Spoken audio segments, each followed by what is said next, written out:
ধন্যবাদ। এসএসসি 2026 সাল এবং 2027 সালের শিক্ষার্থীদের জন্য বোর্ডে পরিমিতি বা জ্যামিতি দুই ধরনের থেকেই কিন্তু এই অঙ্কটা আসবে। দেখো, দেখানোর চেষ্টা করছি। একটি চাকার পরিধি 22/7 মিটার, 220 মিটার যেতে চাকাটি কতবার ঘুরবে।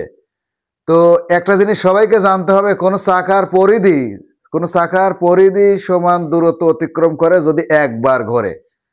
অর্থাৎ কোন চাকা সবসময় গোলাকার হয়, গোলাকার চাকাটি যদি একবার ঘোরে তাহলে তার পরিধি সমান দূরত্ব অতিক্রম করে। তাহলে আমরা কিন্তু লিখতে পারি যে এই 22/7 এত মিটার পথ যেতে ঘোরে একবার।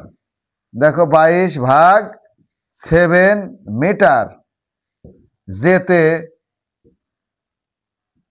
ঘুরবে একবার। তাহলে সুতরাং